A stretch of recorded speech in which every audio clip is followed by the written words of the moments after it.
që është akuzuar për vjedhje. Paradoksale sepse Belinda Balluku është njëkohësisht ministrja që ka firmën e 7% të buxhetit të shtetit. Paradoksale sepse thellën e luanit të këtij buxheti plot 27% e marrin koncesionet dhe PPP-t, për të cilat këta qeveritar akuzohen për vjedhje.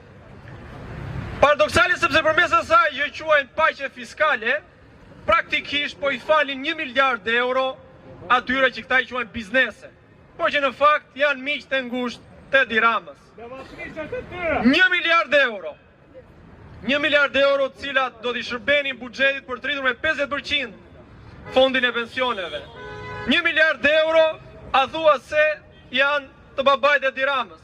Janë 1 miliard euro të gjithëve ne, taksa paguesve, që i kemi dhënë detyrën zotrisë që për 10 vjet t'i mbledh këto 1 miliard euro dhe t'i vojnë në shërbim të gjithëve ne.